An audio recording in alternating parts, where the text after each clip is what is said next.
আজকে আসো কালকে নাই, যা মন চায় করো তাই। কিন্তু আমার আল্লাহ জানায় দেন, না গোলাম, না না, তোমাকে এই দুনিয়ায় পাঠানো হয়েছে যা মন চায় তা করার জন্য নয়, যা মনে চায় তা বলার জন্য নয়। এই দুনিয়ার হায়াত যদিও অল্প, এই সময় তোমাকে কিছু নির্দেশনা দেওয়া হয়েছে, তোমাকে এই সময় কিছু আদেশ করা হয়েছে, কিছু নিষেধ করা হয়েছে। ও আমার গোলাম, দুনিয়ার মধ্যে যখন তুমি এই আদেশ নিষেধগুলা মেনে চলবা, তুমি যখন জান্নাতে যাইবা, তোমার যা মন চায় তুমি সেথায় তা পাইবা। সেজন্য প্রথমে আল্লাহ তাআলা বলেন, আমার কাছে আবার ফিরে আসবা। আল্লাহ রাব্বুল আলামিন কোরআনুল কারীমের আরেক জায়গায় জানায় দেন, ও আমার গোলাম, আমি তো তোমাকে মাটি থেকে সৃষ্টি করেছি, এরপরে পুনরায় তোমাকে মাটিতে দাফন করা হয়, আবার পুনরায় আমি আল্লাহ তোমাকে মাটি থেকে উত্থিত করব। আল্লাহ বলেন, মিনহা খালাকনাকুম ওয়া ফিহা নুঈদুকুম ওয়া মিনহা নুখরিজুকুম তারাতান উখরা। মাটি থেকে আল্লাহ আবার আমাদেরকে বের করবে, পারবে তো? পারবে? এই বিশ্বাস যাদের অন্তরের মধ্যে আছে যে আমাকে আমার গোটা জীবনের আমলের হিসাব দিতে হবে আল্লাহর সামনে, আমাকে মৃত্যুর সুধা পান করতে হবে, আখিরাতের পথিক আমাকে হতে হবে। যেমন কোন মানুষ যখন চিন্তা করে আমি সিলেট থেকে চট্টগ্রামে যাব, সফর হলো 10 দিনের, বলেন তো কোন মানুষ কি এক শার্ট এক প্যান্টে এই সফরে যাবে নাকি? কমপক্ষে 5-7 দিন আগে থেকে সে প্রস্তুতি গ্রহণ করবে। সিলেটের থেকে আমি যাব সেই সুদূর কক্সবাজার, 15-20 দিন থাকবো, আমার 5-7টা ড্রেসের প্রয়োজন, কমপক্ষে টাকা পয়সার প্রয়োজন, আবার যাওয়ার জন্য এমন ব্যবস্থাপনা দরকার যাতে আরামে যাওয়া যায়। আমি আস্তে আস্তে আমার সফরের সকল সামানাগুলো সংগ্রহ করব। 10 দিনের সফর, 15 দিনের সফর, কত চিন্তা। কিন্তু পরকালের সফর কি 1-2 দিনের সফর নাকি? অনন্তকালের সফর। দুনিয়ার সফরে যাওয়ার জন্য পোশাকের প্রয়োজন, দুনিয়ার সফরে আসানের জন্য টাকার প্রয়োজন, ভালো গাড়ির প্রয়োজন, বিলাসবহুল বাসের প্রয়োজন। আমি আমার অবস্থার আলোকে পরিবহন নির্বাচন করে যত আরামে যাওয়া যায় সেই সফরে যাওয়ার চেষ্টা করি। কিন্তু পরকালের সফর তো 1-2 দিনের সফর নয়, পরকালের সফর তো অনন্তকালের সফর। সেই অনন্তকালের সফরের জন্য আমি কি সম্পদ গ্রহণ করলাম, কি প্রস্তুতি গ্রহণ করলাম, কোন জিনিসগুলো আমি যদি নিতে পারি, কোন জিনিসগুলো আমি যদি গ্রহণ করতে পারি, আমার পরকালের সফর আমার জন্য সহজ হবে। সফরের প্রথম ঘাটি কবরটা আমার জান্নাতের বাগান হবে। কোন কাজগুলা করলে পরকালের ময়দানে হিসাবটা সহজ হয়ে যাবে, কোন কাজগুলা করলে পুলসেরাত পাড়ি দেওয়া সহজ হয়ে যাবে, কোন কাজগুলা করলে মিজানের সামনে আমলের পাল্লাটা ভারী হবে, কোন কাজগুলা করলে হাউজে কাউসারের পানি পান করা সহজ হবে, কোন কাজগুলা করলে রাসূলের সুপারিশ পাওয়া যাবে, এইগুলা দুনিয়ায় থাকা অবস্থাতেই আমাকে অর্জন করতে হবে। মরার পরে অর্জন করার কোনো সুযোগ কিন্তু থাকবে না। এই জন্য এক হাদিসের মধ্যে বলা হয়, দুনিয়া হলো আখিরাতের ক্ষেত। এক ব্যক্তি যখন জমিনের মধ্যে আবাদ করে, আবাদ সুন্দর মতো সে তার জমিনটাকে প্রথম চাষ দেয়, আগাছা পরিষ্কার করে সুন্দর মতো এবার চাষ দিল, এরপরে পানি দিয়া কাদা দিয়া সুন্দর মতো মাড়ায়া উত্তম ধানের চারা যখন রোপণ করে, মাঝে মধ্যে সারের প্রয়োজন হলে সার দেয়। ওই ধানের ক্ষেতের মধ্যে যদি কোনো আগাছা হয়, মেহনত করে পরিষ্কার করে। এই মেহনত করতে করতে একটা সময় ধান চারাগুলা বড় হয়ে যায়, শীষ আসে, এবার ধান হয়।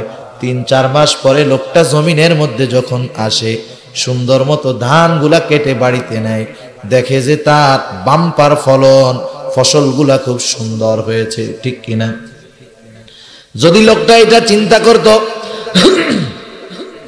লোকটা যদি এইটা চিন্তা করত যে আমি প্রথমবার ধানের চারা রোপণ করে আসলাম, আর ওর কাছে যাব না, এমনি বড় হবে, ধান হবে। 3 মাস পরে গিয়া ধান কেটে আনবো। বলেন তো অবস্থা কি হতো?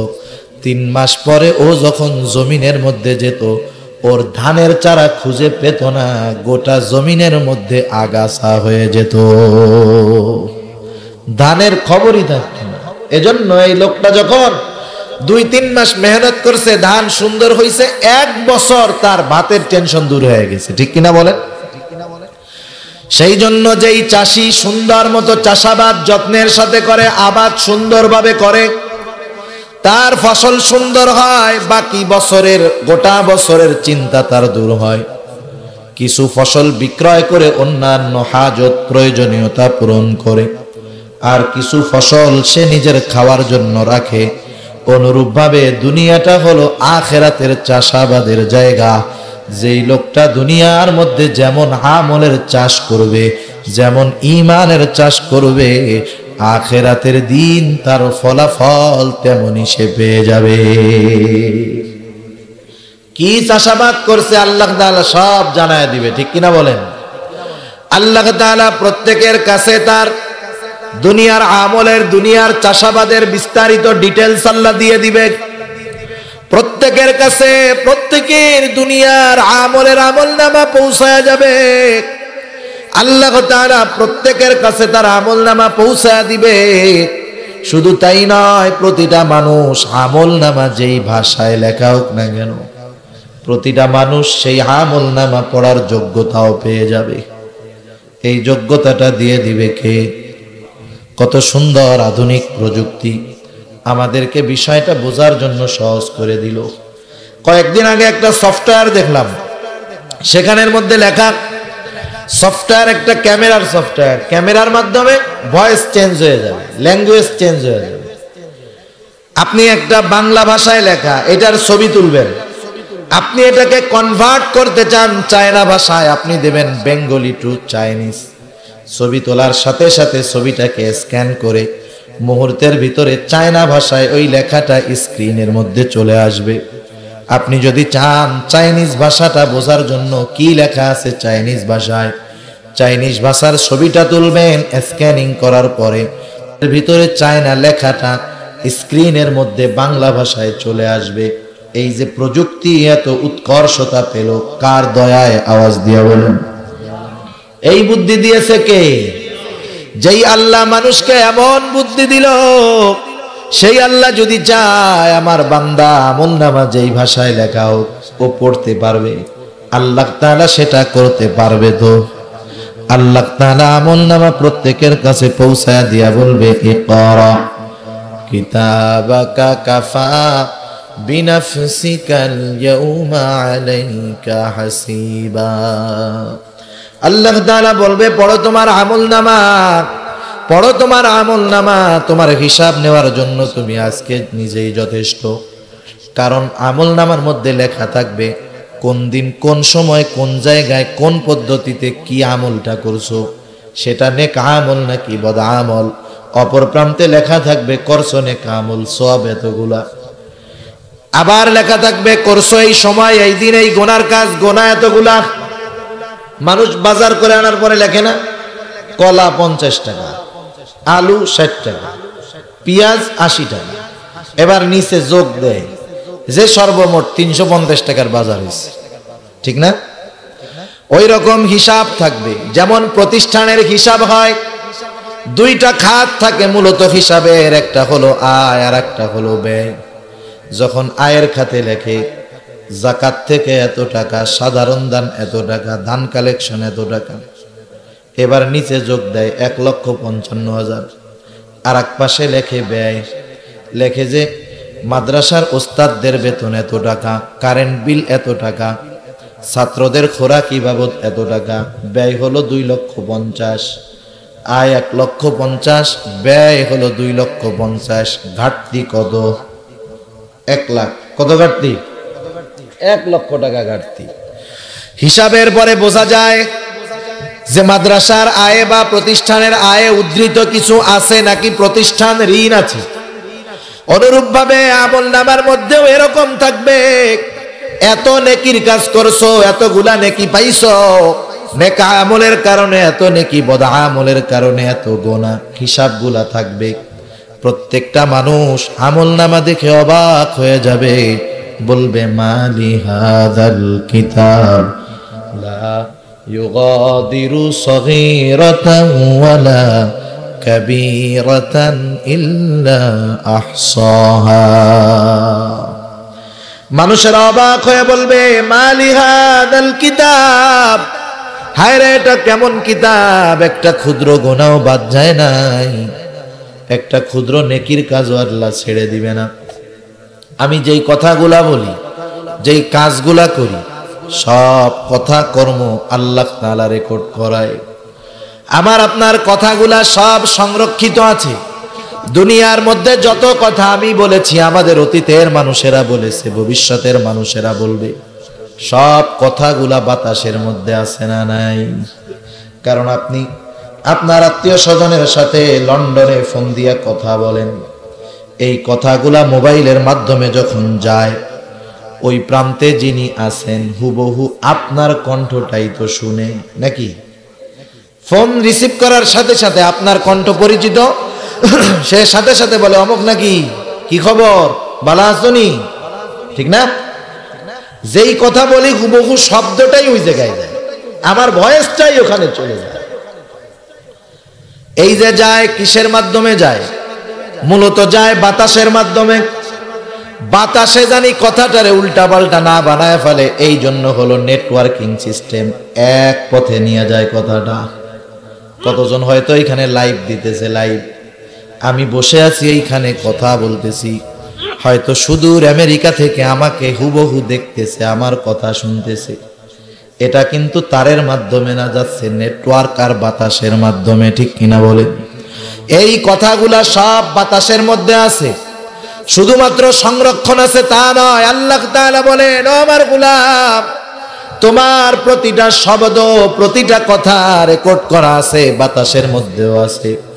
আল্লাহ তাআলা যদি এবার বাতাসকে আদেশ করে, ও বাতাস, আব্দুল করিম জন্মের পর থেকে নিয়ে মৃত্যু পর্যন্ত কোন কোন কথাগুলা বলছে, সব কথাগুলা এক জায়গায় নিয়ে আসো, আল্লাহ পারবে তো?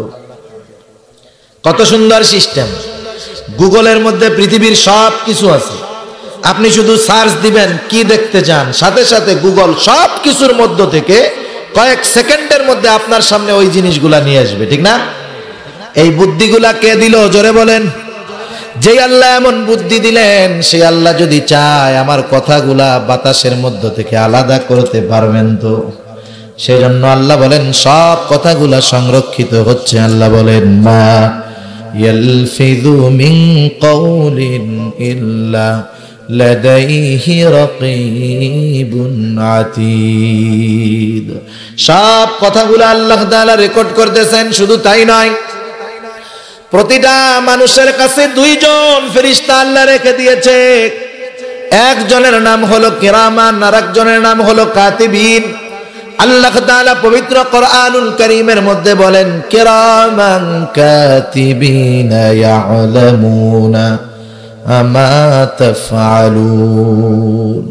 কিরামান কাতিবিন সবার কাছে আছে নাকি? কিরামান কাতিবিনের ডিউটি কি 8 ঘন্টা নাকি 12 ঘন্টা? হ্যাঁ, কথা বুঝেন নাই? কিরামান কাতিবিনের ডিউটি কয় ঘন্টা?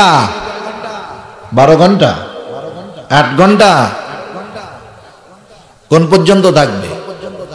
মরার আগ পর্যন্ত থাকবে। দিনে থাকবে, রাত্রে বেলা থাকবে না, এরকম নাকি? রাত্রে থাকে তো। যখন যুবক মোবাইলের মধ্যে একা একা সুন্দর মতো ল্যাপের তলে বসে এরকম দেখে, কিরামান কাতিবিন তখন এগুলা দেখে না। দেখে, সত্যই দেখে। যুবক যখন একা একা নিরালায় গার্লফ্রেন্ডের সাথে কথা বলে, কিরামান কাতিবিন মনে হয় শুনে না? শুনে। হায় হায়। তাইলে যদি এই বিশ্বাস থাকে আমার কথা সংরক্ষণ করা হইতেছে, কিরামান কাতিবিন আমি যা করতেছি, বলতেছে, দেখতেছে, শুনতেছে, আল্লাহ তাআলা সেই কথাই বলেন কিরামান কাতিবিন ইয়ালামুনা মা তাফআলুন। আমরা কি করি সব কিরামান কাতিবিন জানে। শুধু কিরামান কাতিবিন জানে না, আল্লাহ জানে না, আল্লাহ তাআলাও জানে। সেজন্য ফাঁকি দেওয়ার উপায় নাই আমাদের। আল্লাহ রাব্বুল আলামিন জানায় দেন, ও আমার গোলাম, তোমার কাছে যে আমলনামা পৌঁছানো হবে সেই আমলনামার মধ্যে তোমার দুনিয়ার সব আমল কি করেছো লেখা থাকবে। কারণ দুনিয়ার আমল রেকর্ড করার কারণ কি, সংরক্ষণ করার কারণ হলো আল্লাহ বলেন, ওয়ামা খালাকাতুল জিন্না ওয়াল ইনসা ইল্লা লিয়াবুদুন। আল্লাহ রাব্বুল আলামিন বলেন, আমি মানুষ এবং জিনকে আমি আল্লাহ তাআলা আমার গোলামি করার জন্য সৃষ্টি করেছি। তাহলে দুনিয়ার মধ্যে আমরা কার গোলামি করব? জবান খুলে বলেন। দুনিয়ায় আল্লাহ তাআলা এই 40, 50, 60 বছরের হায়াত দিয়ে পাঠিয়েছেন তার গোলামি করার জন্য, ফুর্তি মারার জন্য নয়, মাস্তি মারার জন্য নয়, এনজয় করার জন্য নয়, উপভোগ করার জন্য নয়, বরং কার গোলামি করার জন্য? আওয়াজ দিয়া গণ। এই 40-50 বছর আমরা যদি আল্লাহর গোলামি করতে পারি তাহলে আমাদের কোনো চিন্তা নাই, আমাদের কোনো ভয় নাই। কারণ এই 40-50 বছর যদি আল্লাহর গোলামি যথাযথভাবে করতে পারি, যথাযথ গোলামির কারণে আল্লাহ তাআলার সাথে আমাদের বন্ধুত্বের সম্পর্ক হয়ে যাবে। যেমন আপনাদের সিলেট অঞ্চলে একবারে হাওড়ের মধ্যে বিশাল বড় বাড়ি, আসতে সময় একটা বাড়ি দেখছি, বিশাল এরিয়া। ওই বাড়ির মধ্যে মানুষজন আসে বলে মনে হয় না। হয়তো ওই বাড়ির মালিক বাইরে থাকে, তাই না? ওর বাড়িতে একজন কেয়ারটেকার আছে, একজন রক্ষণাবেক্ষণের লোক আছে।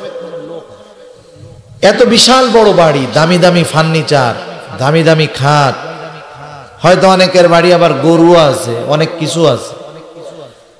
বিদেশি মালিক শুধু ওই লোকটাকে বলছে, শোনো তুমি আমার বাড়ি থাকবা, তোমার পরিবার থাকবে, তোমার কাজ হলো আমার বাড়ি রক্ষণাবেক্ষণ করা, এই সম্পদগুলা সংরক্ষণ করা, তুমি থাকবা, প্রয়োজনে তোমার আত্মীয় স্বজন আসলেও বেড়াবে, কোনো অসুবিধা নেই, কিন্তু সাবধান, এমন কিছু করবা না যাতে আমি কষ্ট পাই। এই লোকটারে সে বাড়িতে নিয়োগ দিয়া গেল চাকর হিসাবে, চাকরি করার জন্য। বলেন তো, এই লোকটা যদি বিশ্বস্ততার সাথে মালিকের দেওয়া দায়িত্ব পালন করে, 20 বছর 30 বছর হয়ে গেছে, কোনোদিন মালিকের কোনো সম্পদের ক্ষতি করে নাই, মালিকও তার প্রতি খুব খুশি, কারণ 30 বছর হয়ে গেছে সে কোনোদিন এমন কোনো কাজ করে নাই যাতে আমার ক্ষতি হয়েছে। এই মালিকটা, ওই গোলাম, ওই চাকর 30 বছর তার বাড়িতে আছে। এই লোকটা যখন বন্ধু বান্ধবদেরকে নিয়ে তার নিজের বাড়িতে আসবে, একসাথে বসা, অপরিচিত মানুষ বন্ধু বান্ধবদেরকে নিয়ে আসছে। এইবার যখন ওই 30 বছর তার বাড়িতে যেই লোকটা কাজ করছে, ওই লোকটা যখন সামনে আসবে, আমি এটা অন্তর থেকে বিশ্বাস করি, এবার যদি বন্ধুরা জিজ্ঞাসা করে ওই লোকটাকে, এই মালিক তখন বলবে না ও আমার বাড়ির চাকর, যদি মুরব্বি হয় বলবে ওই লোকটা হলো আমার চাচা। ঠিক না? ছিল চাকর, কিন্তু বিশ্বস্ততার কারণে, তার দায়িত্ব যথাযথভাবে পালন করার কারণে এই লোকটা হয়ে গেছে এখন চাচা। ঠিক কিনা বলেন? আমরা হলাম আল্লাহর গোলাম। কার গোলাম? জোরে বলেন। কিন্তু আমরা যদি এই গোলামি যথাযথভাবে করতে পারি, তথা আল্লাহ তাআলার আদেশ নিষেধগুলা যথাযথভাবে মান্য করতে পারি, আল্লাহ তাআলা বলেন, ও আমার গোলাম, তুমি আর গোলাম থাকবা না, তুমি তখন গোলাম থেকে আমার বন্ধু হয়ে যাবা। আর আল্লাহর বন্ধু যারা হয় তাদের কোনো ভয় আছে? তাদের কোনো টেনশন আছে? তাদের কোনো চিন্তা আছে? তাদের কোনো ভয় নাই, টেনশন নাই, চিন্তাও নাই। আপনি কি এটা এখানে লাগাবেন? আল্লাহ রাব্বুল আলামিন পবিত্র কোরআনুল কারীমের মধ্যে বলেন, আলা ইন্না আউলিয়া আল্লাহি লা খাউফুন আলাইহিম ওয়ালা হুম ইয়াহজানুন। আল্লাহ রাব্বুল আলামিন বলেন, এই দুনিয়ার মানুষ জেনে রাখো, আলা ইন্না আউলিয়া আল্লাহ, যে যারা আল্লাহর ওলি তথা আল্লাহর বন্ধু, তাহলে আল্লাহর বন্ধু কারা? আল্লাহর গোলামি যথাযথভাবে করে যারা, ঠিক কিনা বলেন? আল্লাহ বলেন ওরা আমার গোলামি যথাযথভাবে করার কারণে ওরা আমার বন্ধু। আর যারা আল্লাহর বন্ধু, আল্লাহ বলেন লা খাউফুন আলাইহিম ওয়ালা হুম ইয়াহজানুন। আল্লাহর ওলি যারা, এদের দুনিয়া আখিরাত উভয় জাহানে ভয়ও নাই, চিন্তাও নাই। সুবহানাল্লাহ বলেন। তাহলে আল্লাহর ওলি হইলে, আল্লাহর গোলাম হইলে লাভ না লস? সেই আল্লাহ আমাদেরকে জানায় দেন, ও আমার বান্দা, আমি আল্লাহ তাআলা তোমাদেরকে আমার ইবাদত করার জন্য সৃষ্টি করেছি। দুনিয়ার মধ্যে আমার গোলামি যদি করো, যথাযথভাবে গোলামি করলে আমার সাথে তোমার একটা ভালো সম্পর্ক হয়ে যাবে। পরকালের টেনশনও তোমার নাই, দুনিয়ার কোনো ভয় চিন্তা তোমার থাকবে না।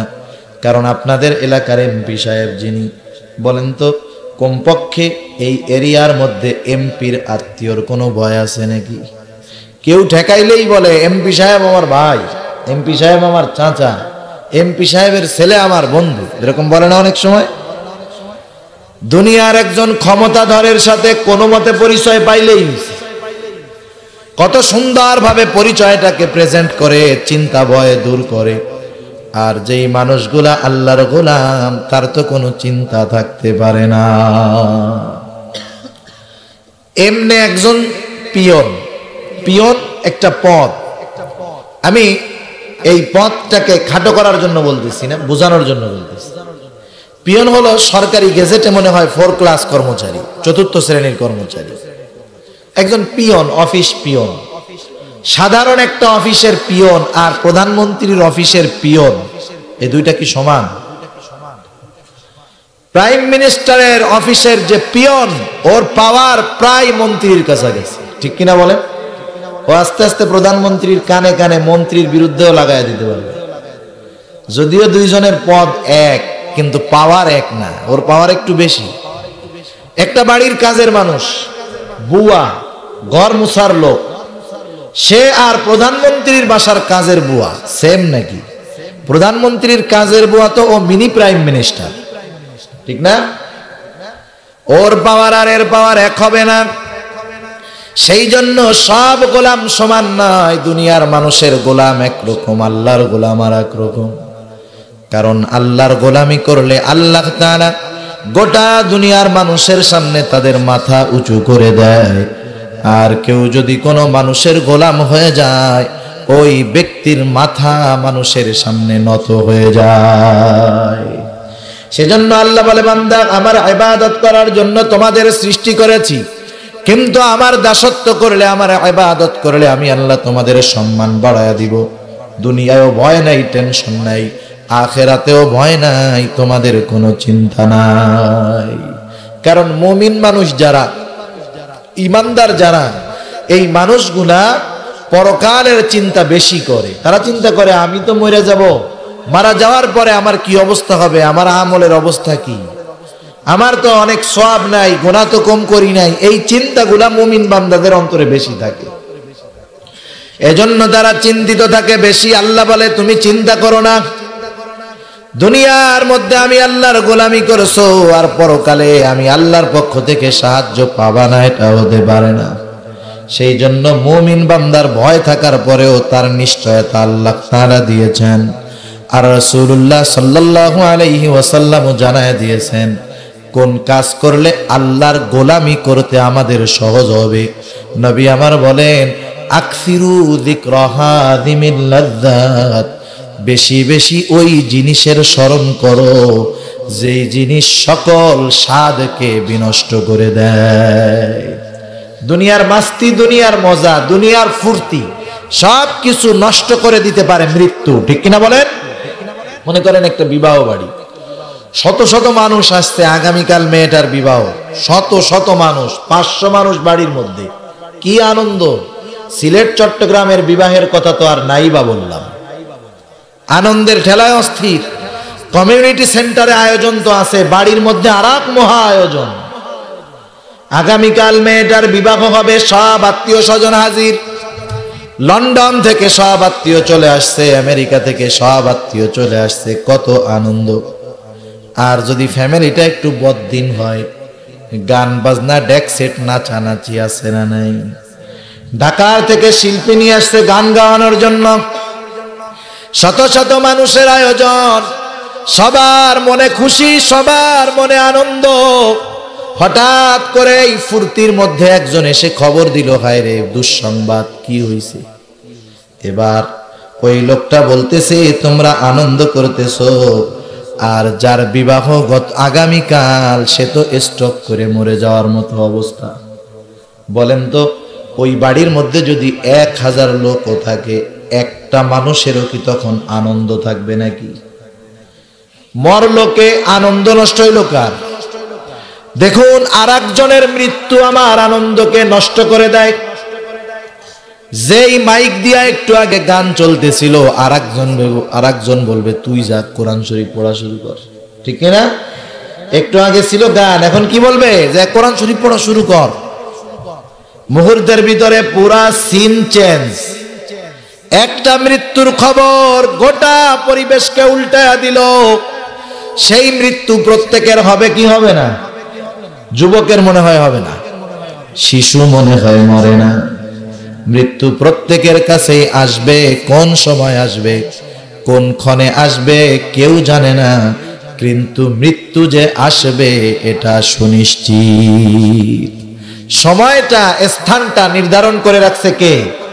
আল্লাহ তাআলা। কারণ সময় আর স্থান যদি মানুষরা আল্লাহ জানায় দিত, তাহলে যেই জায়গায় ওর মরার কথাও জিন্দেগিতেও যাওয়ার চেষ্টা করতো না, কইতেছে না না না, ও জায়গায় তো যাওয়াই যাবে না।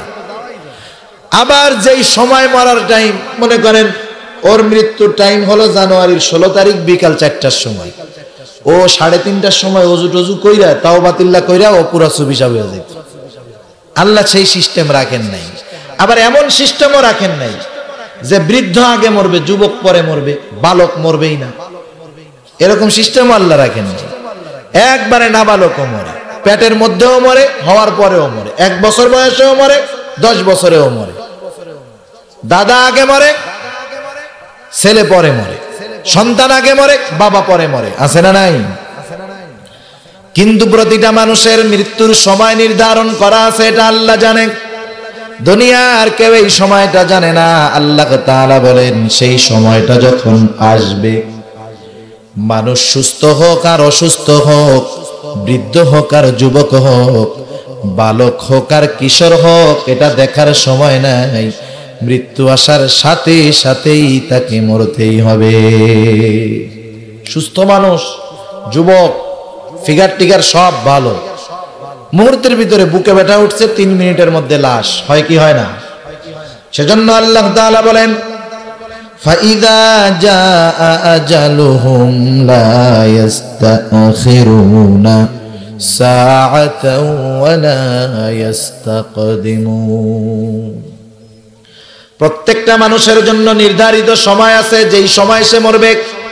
যখন সেই সময়টা তার কাছে চলে আসবে, মৃত্যুর নির্ধারিত সময় আসার পর, সুস্থ হোক আর অসুস্থ হোক, বৃদ্ধ হোক আর যুবক হোক, 1 মুহূর্ত পরেও সে দুনিয়ায় থাকতে পারবে না, 1 মুহূর্ত আগেও সে দুনিয়া থেকে যাবে না। নির্ধারিত সময় মালাকুল মউত তাকে নিয়েই যাবে। শুধু তাই নয়, মৃত্যু থেকে বাঁচার জন্য যত প্রকার চেষ্টাই সে করুক না কেন, যত জায়গায় পালাক না কেন, পালাতে পারবে না, মৃত্যুই তার কাছে পৌঁছায়া যাবে।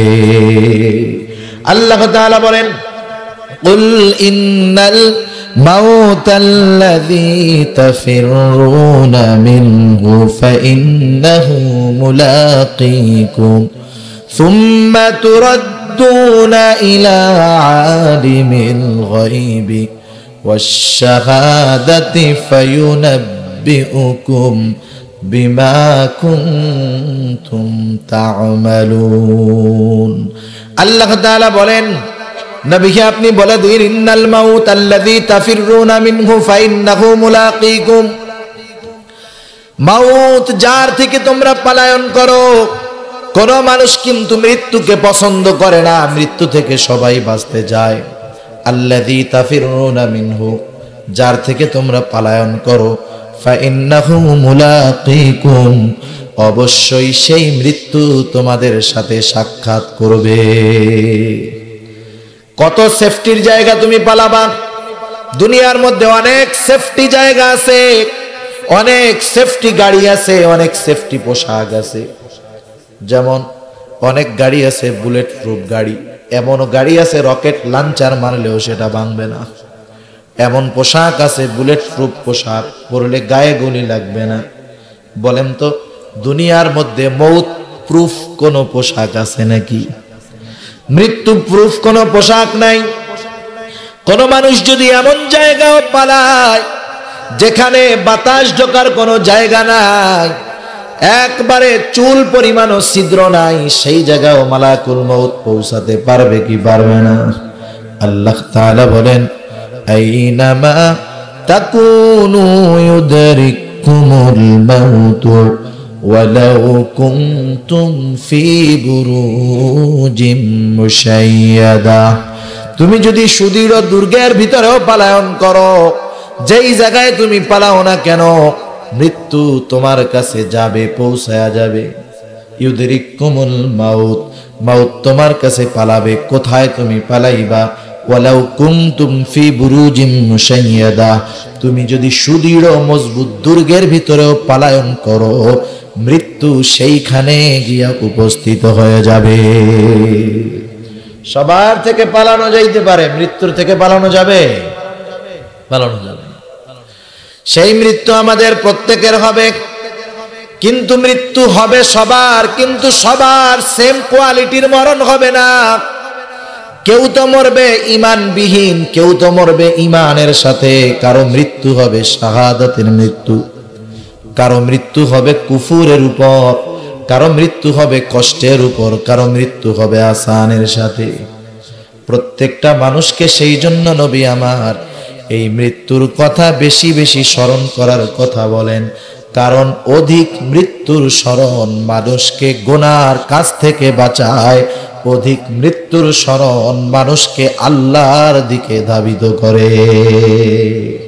এজন্য দেখেন না, যেটা বেনামাজি জীবনে জুমার নামাজও পড়ে না, ওর বাপ যদি মারা যায়, বাপ মারা যাওয়ার পরে কিছুদিন দেখবেন ওই লোকটাও 5 ওয়াক্ত নামাজ পড়ে, ঠিক না? কারণ বাবার মৃত্যু তার লাইফকে চেঞ্জ করে দেয়। এক সময় দুনিয়ার সাথে মিশে আবার যেই সেই, কিন্তু ওই বাবার মৃত্যুর সময় তার অন্তরের যেই অবস্থা, যেই শরম, এটা যদি সে সর্বদা করত, সে আর নামাজ ছাড়তো না, ঠিক কিনা বলেন? এজন্য মৃত্যু প্রত্যেকের কাছে আসবে। মুমিন ব্যক্তির মৃত্যু আর বেঈমান বদ্দিনের মৃত্যু কিন্তু সেম কোয়ালিটির হবে না। দুইজনের মৃত্যুর মধ্যে তফাৎ আছে। কারণ যেই মানুষগুলা নেককার বেশি হয়, মৃত্যুর চিন্তা তারা বেশি করে। যেই মানুষগুলা দুনিয়ার মাস্তির মধ্যে ডুবে থাকে, ওরা কিন্তু মৃত্যুর কথা ভুলে থাকে, ঠিক কিনা বলেন?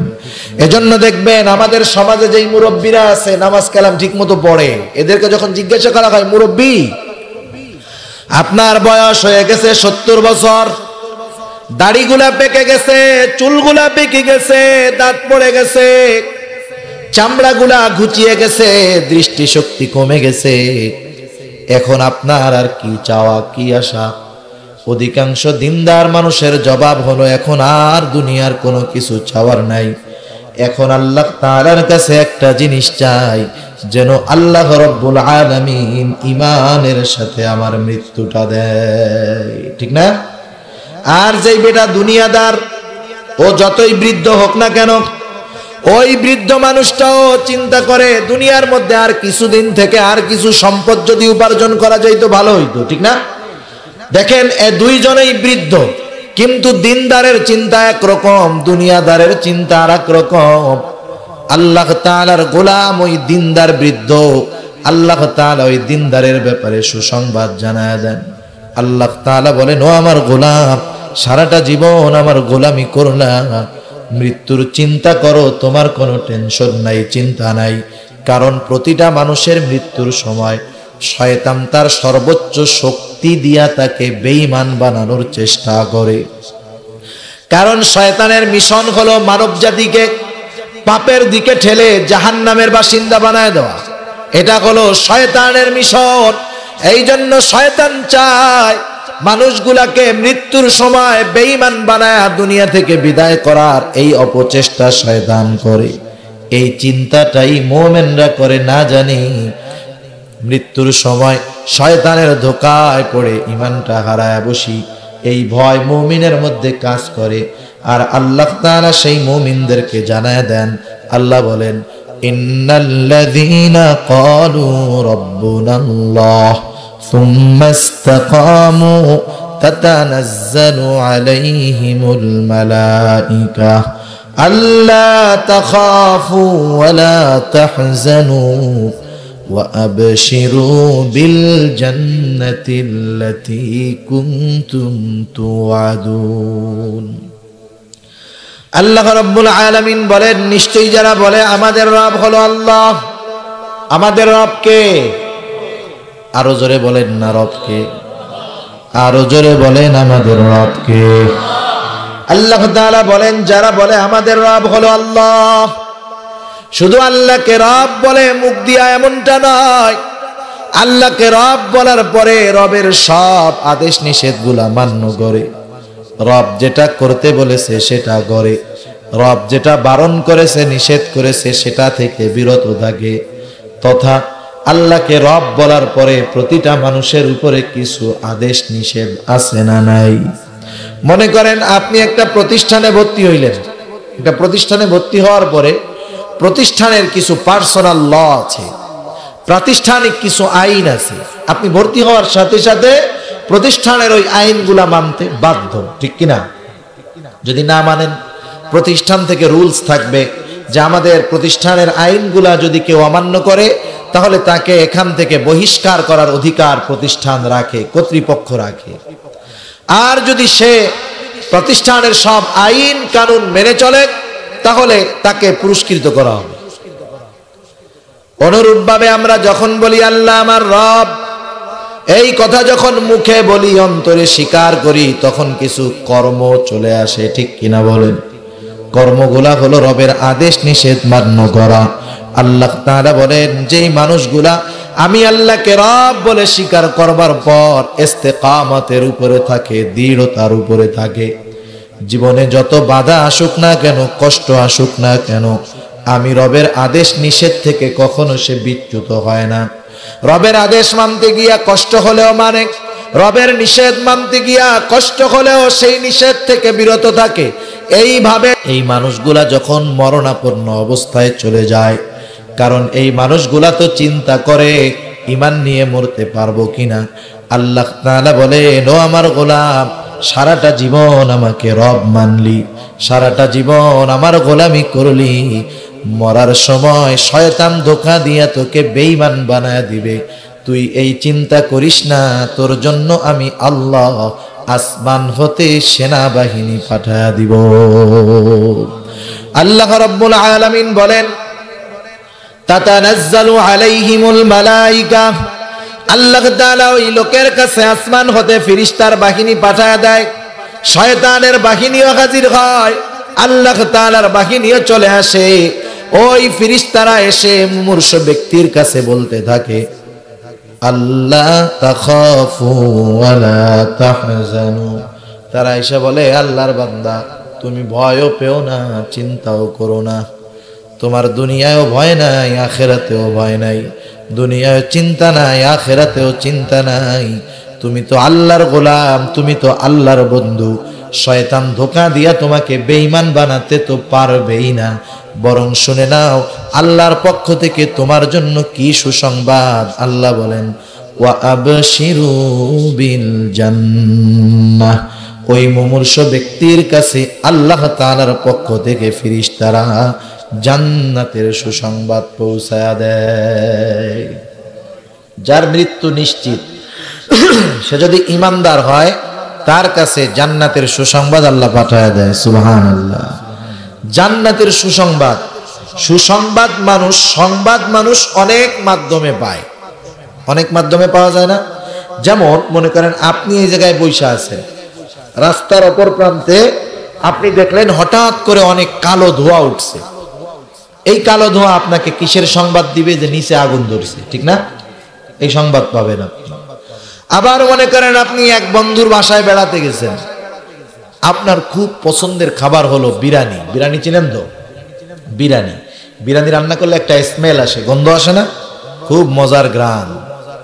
আপনি বন্ধুর বাসায় যায় যখন বসছেন, বন্ধুর মা আপনার পছন্দের খাবার বিরিয়ানি রান্না করতেছে। বন্ধু আপনারে বলেও নাই, আপনি দেখেনও নাই, কিন্তু ঘ্রাণটা যখন আসছে আপনি কিসের সংবাদ পাইলেন? বিরিয়ানির সংবাদ।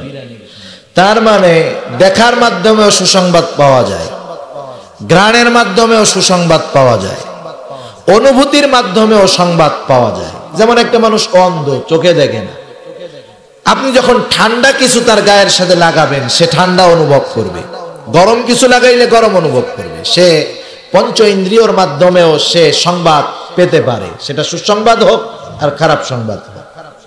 ভালো মতো হাত বুলায় দিলে বুঝবে কি আমার আদর করতেছে, লাঠি দিয়া যদি জব্বর আকারে মারে কি বুঝবে? সাইজ করতেছে। সেজন্য অনুভূতির দ্বারাও মানুষ সংবাদ, সুসংবাদ অথবা দুঃসংবাদ পায়। এখন কোন ইমানদার কিভাবে জান্নাতের সুসংবাদ পাবে সেটা আল্লাহ ভালো জানে। কেউ হয়তো জান্নাতের ঘ্রাণ পাবে, কেউ হয়তো জান্নাত দেখবে, কারো কানে হয়তো জান্নাতের সুসংবাদ পৌঁছায় দেওয়া হবে, ঠিক কিনা বলুন? এখন জান্নাতের সুসংবাদ যখন কেউ পাবে, জান্নাতের নেয়ামতের খবর যখন সে শুনবে, তার মৃত্যুর যন্ত্রণা হবে ঠিক, কিন্তু সে সেটা অনুভব করতে পারবে না। হযরত ইউসুফ আলাইহিস সালাম কেমন সৌন্দর্য আল্লাহ তাআলা তাকে দান করেছিল। আজিজে মিসরি, মিশরের খাদ্যমন্ত্রী, যখন তার স্ত্রী ইউসুফ আলাইহিস সালামের চেহারা দেখে তার প্রতি আশেক হয়ে গেল। একটা সময় যখন শহরে সবার কানে কানে পৌঁছায় গেল, দেখো আজিজে মিসরি কত সম্মানিত ব্যক্তি, মিশরের খাদ্যমন্ত্রী, তার স্ত্রী জুলাইখা একজন গোলাম, তার প্রেমের আকৃষ্ট হয়ে গেছে। এটা তো বংশের জাত যায়। মানুষের অপমান করা শুরু করলো। যায়রে জুলাইখা, তুমি কি মানুষ আর পাও নাই? তুমি তোমার ঘরের নিজের গোলাম, তার প্রেমে আকৃষ্ট হয়ে গেছো, এটা তো মান সম্মানের ব্যাপার, এটা তো উচ্চ বংশীয় মানুষের জন্য অপমানের ব্যাপার যে তুমি খাদ্যমন্ত্রীর স্ত্রী, তোমার পছন্দ হয়েছে একটা গোলামকে। এবার এই অপবাদের জবাব কিভাবে দিবে? সে শহরের সব সম্ভ্রান্ত মহিলাদেরকে দাওয়াত করলো যে তোমরা একদিন সবাই আমার বাসায় মেহমান হইবা, তোমাদের প্রশ্নের জবাব দেওয়া হবে। সব মহিলারা হাজির হয়ে গেল। সকলের হাতে দেওয়া হলো একটা হাতে ফল আর এক হাতে ছুরি। তাদেরকে বলা হলো যখন তোমাদেরকে আদেশ করা হবে তখন তোমরা এক হাতের ছুরি দিয়া অপর হাতের ফল কাটবা। সবাই এক হাতে ছুরি এক হাতে ফল নিয়ে তৈয়ার। এইবার আজিজে মিসরির স্ত্রী জুলাইখা হযরত ইউসুফ আলাইহিস সালাম তাকে নিয়ে যখন তাদের সামনে গেল, সবাইকে আদেশ করলো ছুরি কাটো, ছুরি দিয়া ফল কাটো, ছুরি দিয়া ফল কাটা শুরু করলো। অপর দিক দিয়া ইউসুফ আলাইহিস সালামকে তাদের সামনে নিয়ে গেল। জুলাইখা বলতেছে সবাই দেখো এই তো ইউসুফ। এইবার ওই মজলিসের সব মহিলারা ইউসুফ আলাইহিস সালামের দিকে তাকায় আছে, এমন নজর দিছে, তাকায় আছে। এইবার নজর দিয়া দেখতে দেখতে এতটা আকৃষ্ট হয়ে গেছে ইউসুফ আলাইহিস সালামের ব্যাপারে তারা বলতেছে হাদা ইন্নী মালাকুন কারীম মা হাদা বাশারা ইন হাদা ইল্লা মালাকুন কারীম। ও জুলাইখা, তুমি আমাদেরকে কি দেখাও? মা হাদা বাশারা, এটা তো কোনো মানুষ হতে পারে না, এটা তো একটা ফেরেশতা। ইউসুফ আলাইহিস সালামকে সরায় ফেলা হলো। এরপরে জুলাইখা বলতেছে ওই তোমাদেরকে কাটতে দিয়েছিলাম ফল, কি কাটছো? সবাই দেখে ইউসুফ আলাইহিস সালামের চেহারায় মুগ্ধ হয়ে তারা ফল কাটা বহুদূর, তারা নিজেদের হাত কেটে রক্তাক্ত বানায় ফেলছে। ইউসুফ আলাইহিস সালামের চেহারা দেখা মাথা ঠিক নাই, হাত কাটতেছে কিন্তু টের পায় না। স্বাভাবিক সময় কেউ যদি নিজের হাত কাটে ব্যথা লাগবে না? কিন্তু এই ব্যথার চাইতে ইউসুফ আলাইহিস সালামের চেহারার মাধুর্যতা ছিল বেশি। এই জন্য হাত কাটার সময় তারা টের পায় নাই, বুঝতে পারে নাই। ব্যথা হয়েছে ঠিক, কিন্তু ওই চেহারার মাধুর্যতা এত সুন্দর, তারা বুঝতেই পারে নাই কখন হাত কেটে ফেললো। বলেন তো, ইউসুফ আলাইহিস সালামের চেহারা বেশি সুন্দর নাকি জান্নাতের নিয়ামত বেশি সুন্দর? ওই জান্নাতের সংবাদ, ওই জান্নাতের খবর আর ওই জান্নাতের দর্শন যখন কোন মানুষের কাছে পৌঁছাবে, বলেন তো মৃত্যুর যন্ত্রণা হলেও টের পাবে নাকি? টের পাবে। আল্লাহ তাআলা বলেন, ও আমার গোলাম, তোমাদের চিন্তা নাই, জান্নাতের সুসংবাদ ফেরেশতারা আয়েশা জানায় দিবে। আল্লাহ বলেন, ওয়া আবশিরু বিল জান্নাহ আল্লাতী কুনতুম তুআদুন। আল্লাহ তাআলা তোমাদেরকে সেই জান্নাতের সুসংবাদ জানায় দিতে বলছে। কোন জান্নাত? যেই জান্নাতের ব্যাপারে তোমাদের সাথে আল্লাহ তাআলা ওয়াদা করেছেন। কারণ আল্লাহ তাআলা বলেছেন, ইন্নাল্লাযীনা আমানু ওয়া আমিলুস সালিহাতি কানাত লাহুম জান্নাতুল ফিরদাউসি নুজুলা। আল্লাহ তাআলা বলেন, নিশ্চয়ই যারা ঈমান আনে, নেক আমল করে, তাদের জন্য হলো জান্নাতুল ফিরদাউস। এই ওয়াদা কার? জবান খুলে বলেন। আল্লাহ তাআলা এরপরে বলেন, আল্লাযীনা আমানু ওয়া আমিলুস সালিহাত লাহুম জান্নাতুন তাজরি মিন তাহতিহাল আনহার। আল্লাহ তাআলা বলেন, যারা ঈমান আনে, নেক আমল করে, তাদের জন্য এমন জান্নাত, যেই জান্নাতের পাদদেশ দিয়ে আছে প্রবাহিত নহর। এটা কার ওয়াদা? আওয়াজ দিয়ে বল। আল্লাহ তাআলার সেই কথাই স্মরণ করা দিবে, তোমাদেরকে তো সেই জান্নাতের সুসংবাদ দেওয়া হলো, আল্লাতী কুনতুম তুআদুন, যেই জান্নাতের প্রতিশ্রুতি আল্লাহ তাআলা তোমাদেরকে দিয়েছে। তোমরা ভয় পেও না, চিন্তা করো না। নাহনু আউলিয়াউকুম ফিল হায়াতিদ দুনিয়া ওয়া ফিল আখিরাহ। দুনিয়ায় আমরা তোমাদের বন্ধু, আখিরাতেও তোমাদের বন্ধু হিসাবেই থাকবো। আর জান্নাতের মধ্যে কি আছে? ওয়ালাকুম ফিহা মা তাশতাহি আনফুসুকুম ওয়ালাকুম ফিহা মা তাদউন। জান্নাতের মধ্যে কি আছে? সহজ কথা, মন যা চায় তাই আছে। সুবহানাল্লাহ বলেন। জান্নাতের মধ্যে সব আছে। দুনিয়ায় যা মন চায় জান্নাতে তাও আছে, আছে না? দুনিয়া হলো মন চাওয়ার জায়গা, পূরণ হওয়ার জায়গা না। দুনিয়াতে অনেক কিছু আসবে, চাহিদা আসবে, পূরণ হবে না। জান্নাত হলো চাহিদা পূরণ হওয়ার জায়গা, ঠিক কিনা বলেন? দুনিয়ায় কেউ বুড়া হইতে চায় নাকি?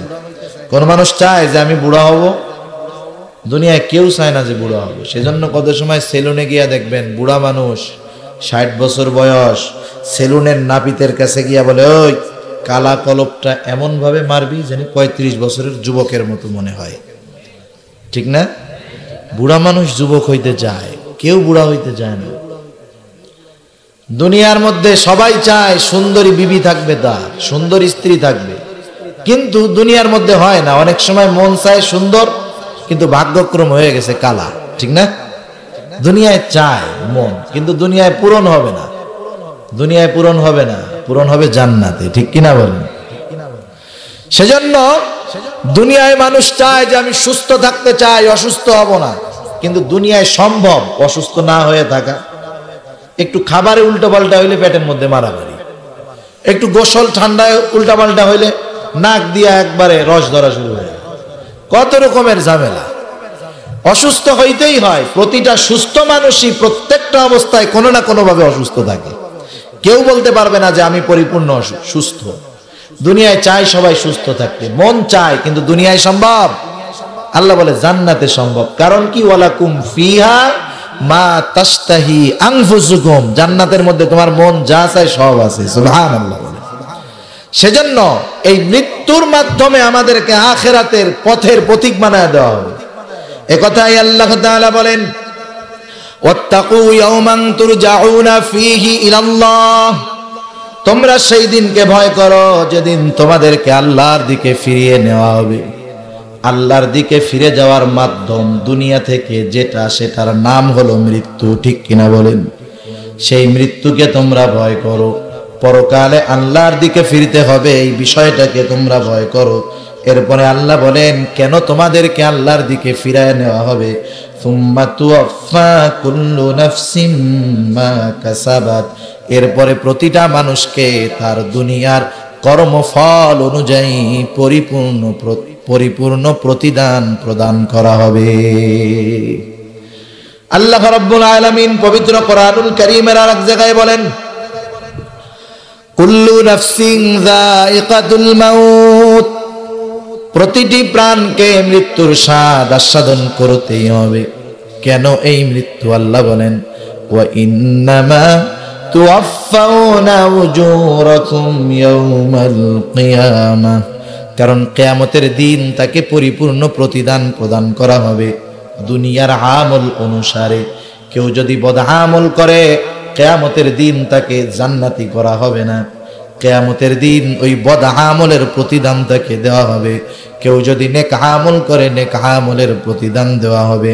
আল্লাহ বলেন, ওয়া ইন্নামা তুওয়াফাউনা উজুরাকুম ইয়াউমাল কিয়ামাহ, আল্লাহ তাআলা বলেন পরিপূর্ণ আকারেই দেওয়া হবে। আল্লাহ তাআলা বলেন, ফামান যুহজিহা আনিন নার ওয়া উদখিলাল জান্নাতা ফাকাদ ফাজ, সেই দিন যারা উত্তম প্রতিদান পাওয়ার মাধ্যমে জাহান্নাম থেকে বেঁচে জান্নাতে প্রবেশ করতে পারবে, আল্লাহ তাআলা বলেন ফাকাদ ফাজ, সেই মানুষগুলা সফল হয়ে যাবে। আর যেই মানুষগুলা দুনিয়ায় বদআমল করার কারণে জান্নাতে যেতে পারবে না, জাহান্নামে যাবে, তারা ব্যর্থ হয়ে যাবে। কেন মানুষ পরকালে ব্যর্থ হবে? এর অন্যতম কারণ আল্লাহ তাআলা আমাদেরকে বুঝায় দেন, ওয়ামাল হায়াতুদ দুনিয়া ইল্লা মাতাউল গুরুর। এই যে দুনিয়ার জিন্দেগি, এটা খেলতামাশার মতো, একবারে অল্প। দুনিয়ার হায়াত একেবারে সীমিত, অথচ মানুষ এই সীমিত হায়াতের প্রতি আকৃষ্ট হয়ে আখিরাতে ব্যর্থ হবে। ঠিক কিনা বলেন? আল্লাহ রাব্বুল আলামিন এরপরে বলেন, বান্দা আমি আল্লাহ কেমন প্রতিদান দিব? এমন হবে না যে আমি কিয়ামতের দিন স্বজন প্রীতি করব, এমনটা করব না।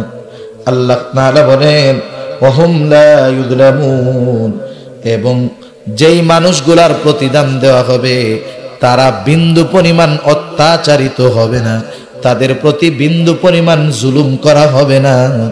যার যেমন আমল সে তেমন প্রতিদান আমি আল্লাহর কাছ থেকে পাবে। তাহলে দুনিয়ার মধ্যে আমাদের নেক আমল বেশি করতে হবে। ঠিক কিনা বলেন?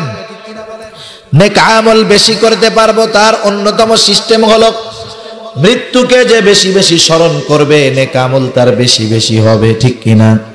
যে মৃত্যুকে বেশি বেশি ভুলবে দুনিয়ার মধ্যে তার গুনাহ বেশি বেশি হবে।